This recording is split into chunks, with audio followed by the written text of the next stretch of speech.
May I? We are learning to breathe.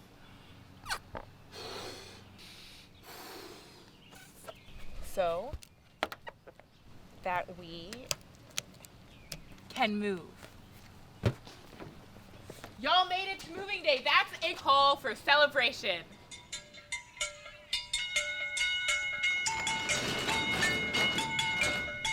This is a going away party.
She's moving someone broke into her home. Me too. She's moving a trespasser came in through the window. Me too. He's moving, there was mold in the walls. It was making him sick. They're moving. Too many solicitors, broken lease, bad landlord, infestation, natural disaster.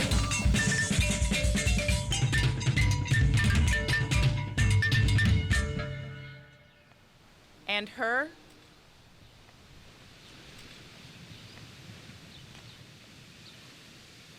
I wasn't home anymore. And me, I'm just the mover. I sort, lift, and ship. We've got a lot of choices to make. Oh, this process of moving may involve some touching. Is that all right with y'all? Yeah. Yeah.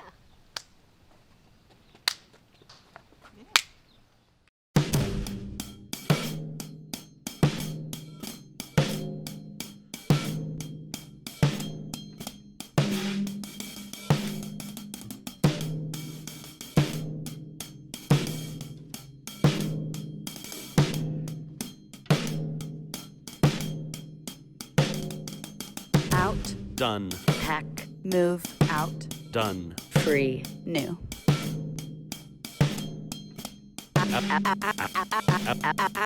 Out, Done. pack, move, out, Done. Free. New. Free.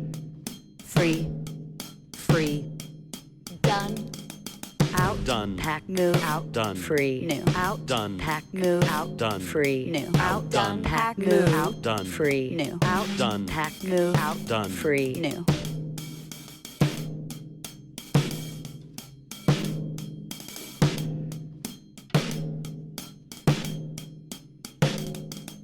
Out. Out. Out. Out.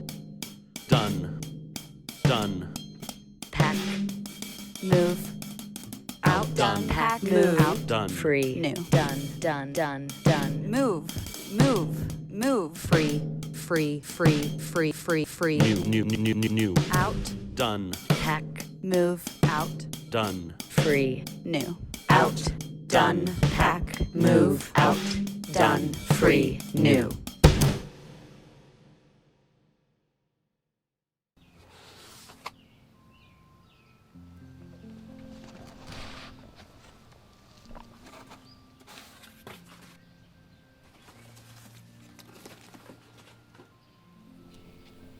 In every move, we obsess over what to take and what to let go of. What do we compose? Toss away? Burn? What do we leave at the curb?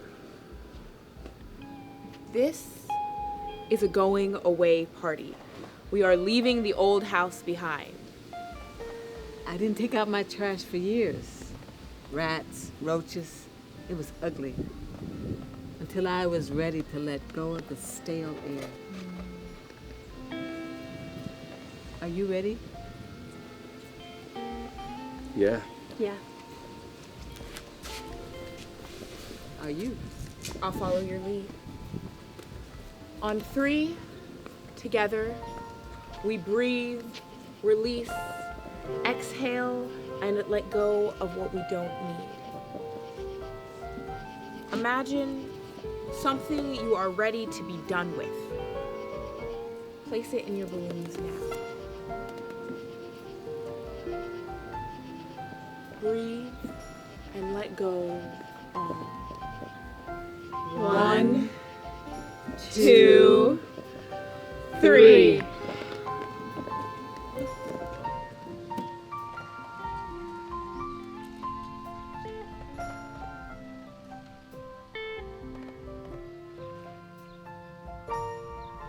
Watch the balloon travel up and away. Feel the release. Follow it with your eyes until it disappears. Watch. Until all they catch is blue. All they catch is possibility.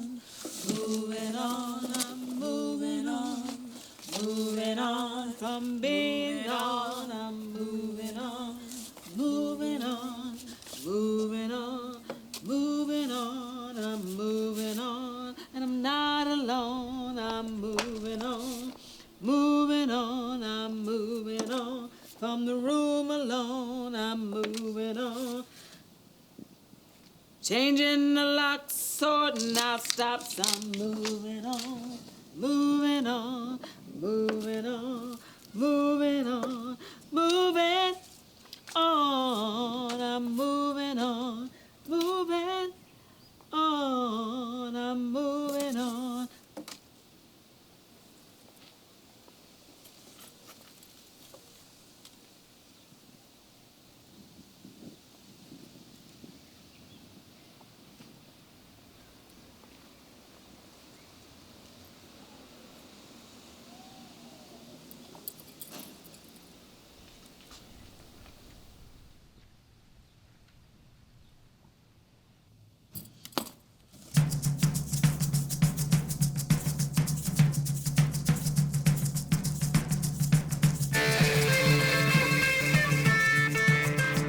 5 bass fishing pro tips. Number 1. Save shredded worms. Bass like to ambush wounded prey, so a beat-up worm is perfect to use, especially in shallow water. Number 2. Red fools the fish. A spinnerbait with a red or pink head makes the fish think the bait's injured, and they'll bite at it. Number 3. Face the wind. Bass swim with the current, so it's better for them to find your bait before they find your boat. Plus, the noise of the water slapping your hull will carry away from the spot you're fishing, which is good. Number 4. Keep your hooks sharp. Bass have bony jaws, so a sharp hook is more apt to penetrate the fish fully. Number 5. Shut up. Bass are jittery fellas, easy to spook. Silent is better than quiet.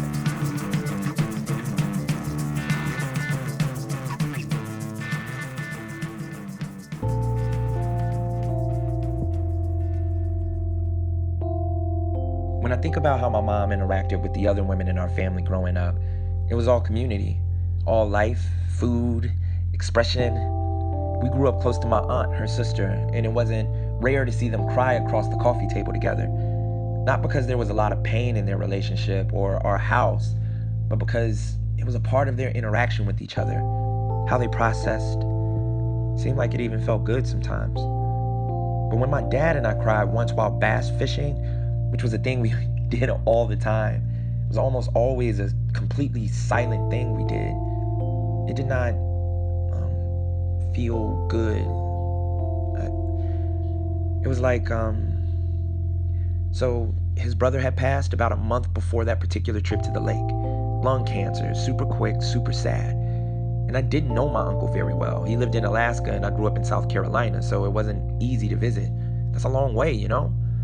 But my dad didn't make it to the funeral. I was curious about that, you know? Like, I knew there was something painful and strained in their relationship, but anyway.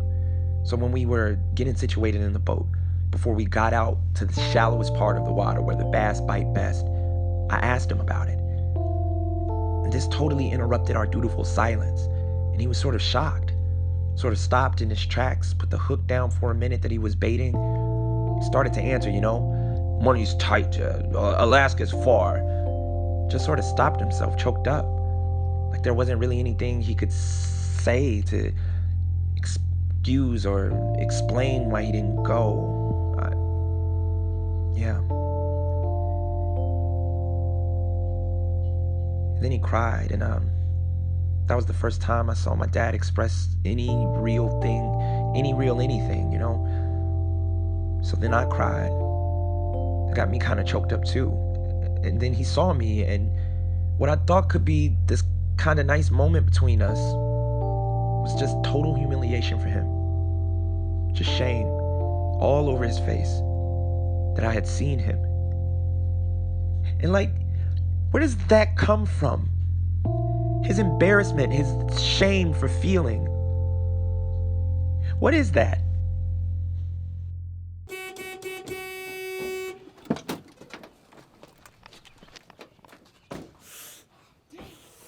Good to feel something, huh? Wait, what? You know, helpful though for consent? Come again? If consent is the process of a deep tuning in, of a listening for harmony, of fully seeing and feeling with another person, then not feeling anything at all might get in the way of that, right? My hand hurts. What are you talking about? Look.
Am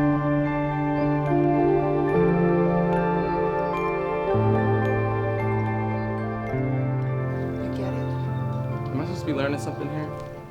You don't like the curriculum. I just thought we were packing. Unpacking, packing, packing, unpacking. We all are. It's a lot. So this is homework then? The work of dismantling hostile masculinity and rape culture is one that is often done in the home.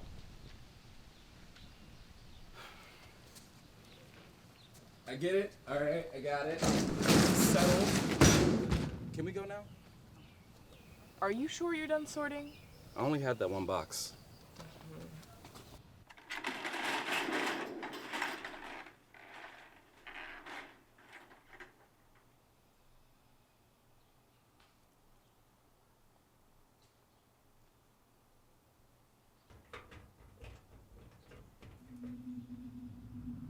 Boys,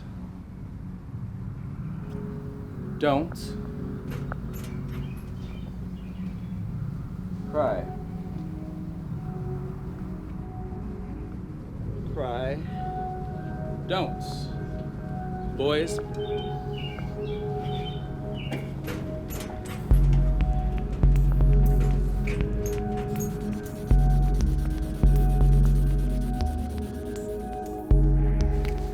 Only women.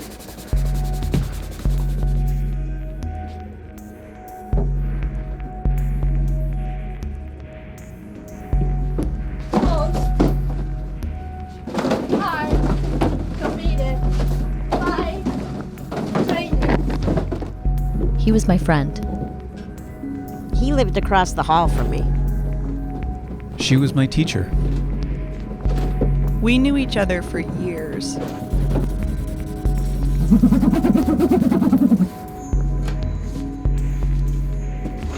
I changed my mind. I said no and meant it.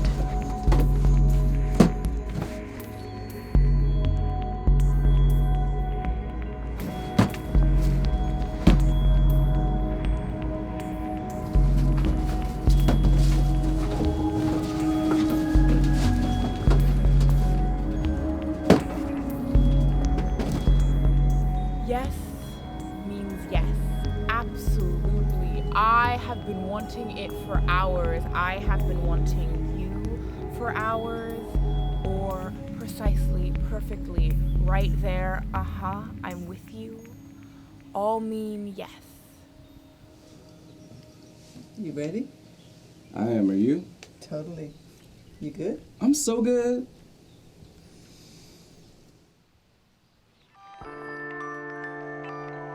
The first time we were together in a physical way, it was like a crash course in consent. Every move, every shift with our bodies had some sort of verbal point of departure. She would start to reach her hand toward my chest and pause with, "Is this okay?" Which was I hadn't ever experienced that before, so it was wild at first. I mean, the whole thing started with her asking, "Can I kiss you?" Which I had been asked before, but then, "Can I kiss you there?" And "Do you like to be touched there?" And even when she asked, "Can I take these off?" about my underwear, and I just sort of nodded because we were so in it. And she paused to be like, "I want to hear you say the word." And I was like, "Yes! Oh my God, yes!" And yeah, I mean, all that was new to me. It was hyper-verbal in the beginning, and then something opened in our sex.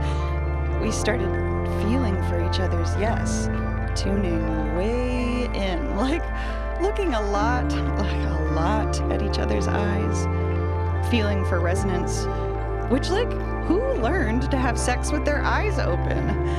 And now I don't really know how to have sex without that tuning. And we weren't together very long, just because the sex is good doesn't mean everything is, But I'm so grateful for that teaching, for the crash course she gave me, because we gotta feel for each other. That's how we heal, right?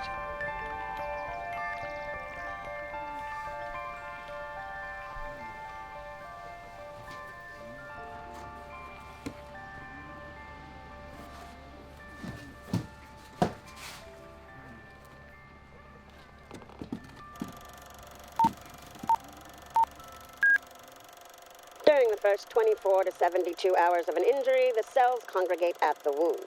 Capillaries constrict to prevent blood loss, and skin cells clot at the site of injury. They guard from further invasion.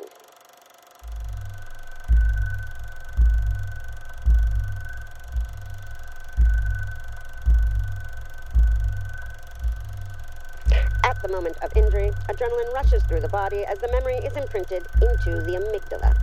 This part of the limbic system holds the emotional significance of the event. As the wound shifts from stage 1 to stage 2 in healing, the intensity and impulse of emotion tuck away in the body. Everyone responds differently to trauma. This may not be linear for you. Collagen, the protein fiber that gives skin its strength, starts to grow within the wound. Small blood vessels form at the site to service the new skin with blood. As the body regenerates, the amygdala retains the visual images of trauma as sensory fragments, as pictures stored in cells. What you're describing may be post-traumatic stress disorder. Have you ever heard of PTSD? In the maturation stage of an injury, the body refines the wounded area with collagen. Visual images, smells, sounds, tastes, or touch may trigger memories of your experience. Your brain may misinterpret sensory fragments and read otherwise normal situations as dangerous. For example, to veterans, a red light may no longer feel like a red light. Now it's a possible spark. This final stage of healing may take months or even years. This is why scars tend to fade over long periods of time. I know this is a lot to unpack. You're doing great.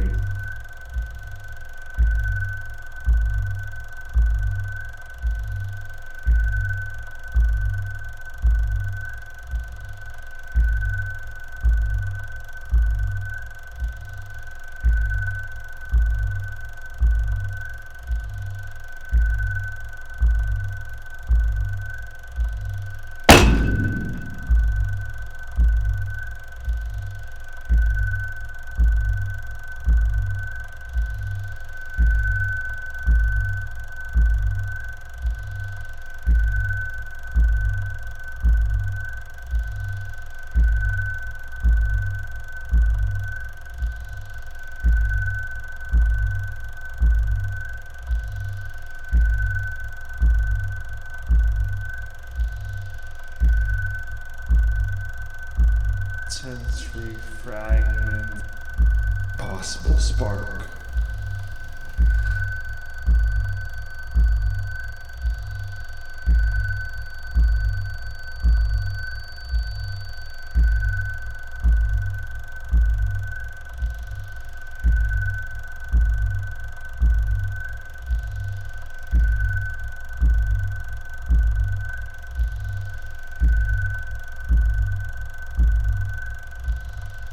This part of the limbic system holds the emotional significance of the event.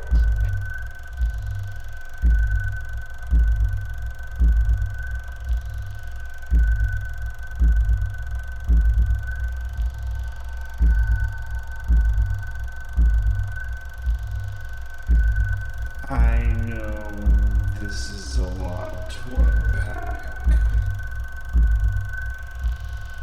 You're doing great.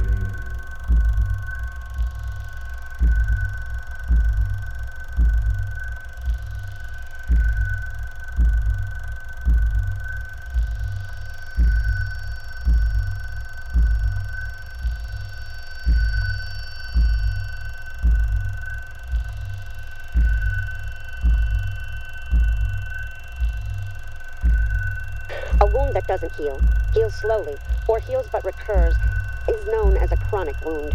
If not attended to, these can reopen and cause cells to congregate at the wound. Capillaries constrict to prevent blood loss, and skin cells clot at the site of injury. They guard from further invasion.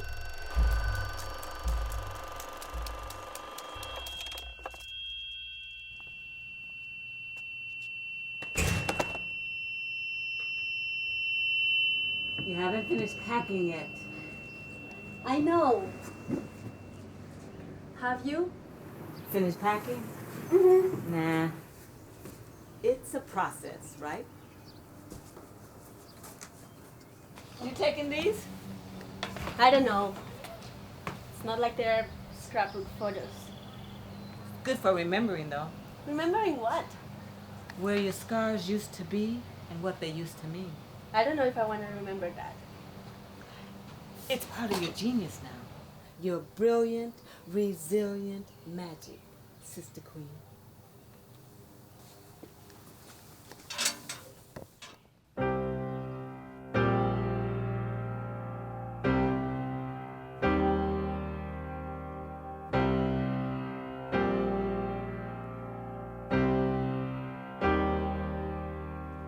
Old man lying by the side of the road with the lorries rolling by. Blue moon sinking from the weight of the load and the buildings scrape the sky. Cold wind ripping down the alley at dawn and the morning paper flies. Dead man lying by the side of the road with the daylight in his eyes. Don't let it bring you down. It's only castles burning. Just find someone who's turning, and you will come around.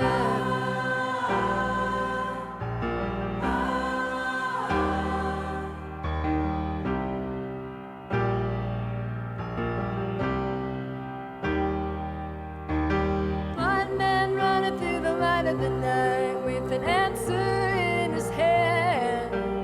Come on down to the riverside and you can really understand. Red lights flashing through the window in the rain. Can you hear the sirens moan?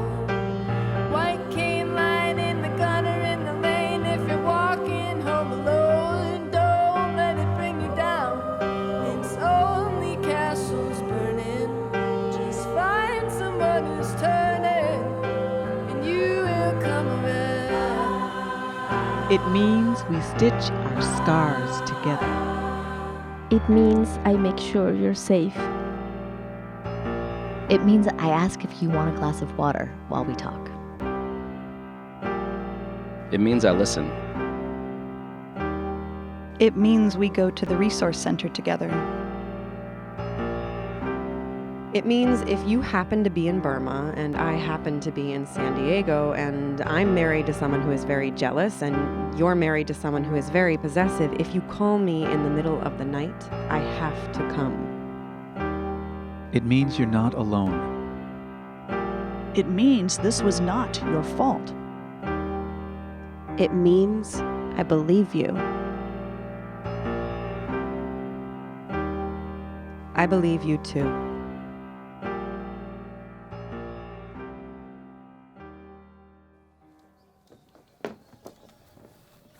All right, that's the last one. No, it's not. What? Seriously? You've done a lot of work so far. It's easier to move together. Indeed. But there's always more work to do. So this is a birthday party now. Sure. Something inside of you is getting born, so happy birthday. Or a going away party or a welcome home party. Like what they give for soldiers coming back from war? Or students coming back from college? You all are so painfully literal. I'm glad you have made it here. It's good to be here. It's good to be alive.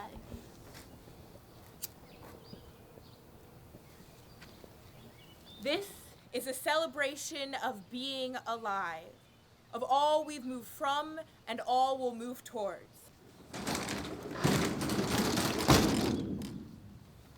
This is a public returning to the home of our bodies, of ourselves. Welcome. Make a wish.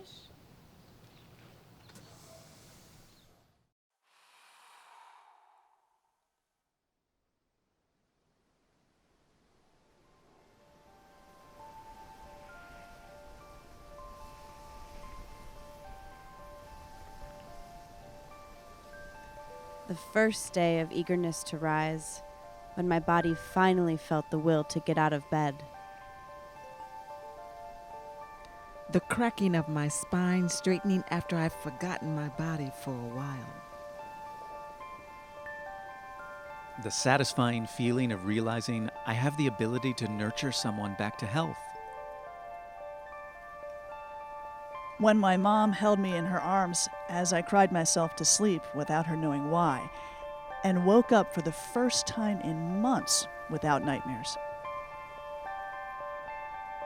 Last night I dreamt I was playing an old favorite song on the guitar, but couldn't get the chords quite right. This morning I picked up my guitar for the first time in months, and the song was still in me, chords intact.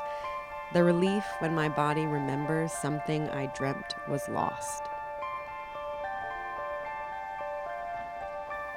When the red light became a red light again.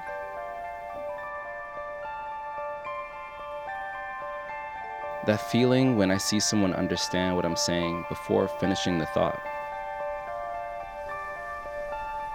That feeling when the grief swell settles. The feeling in my gut during the first wanted, consensual touch after it happened.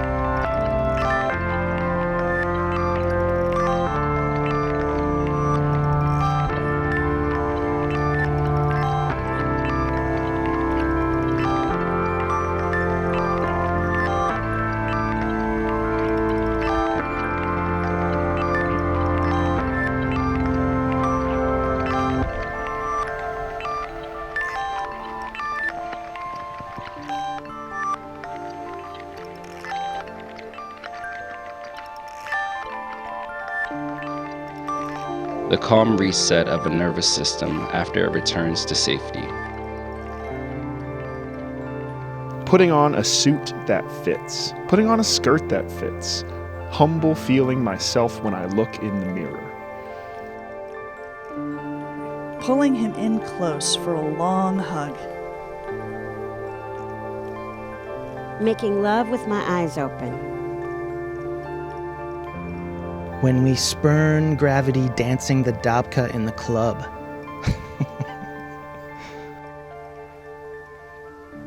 The moment of noticing what she wanted, asking, and wanting it too.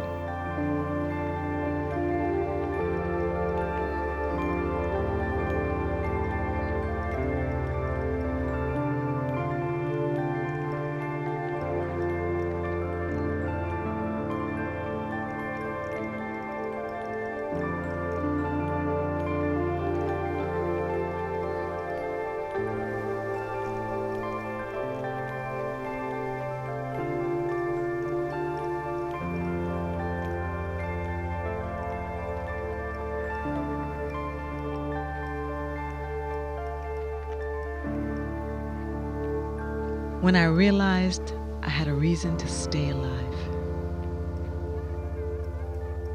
The swell of reuniting with my sister after a long absence. Finding my feet planted firmly, hips and knees aligned, while correcting their assumption. Feeling every vertebrae stacked in my morning prayer. The first day waking up without pain. The first day walking home without fear. Being barefoot, being hot, turning on, tuning in, coming home.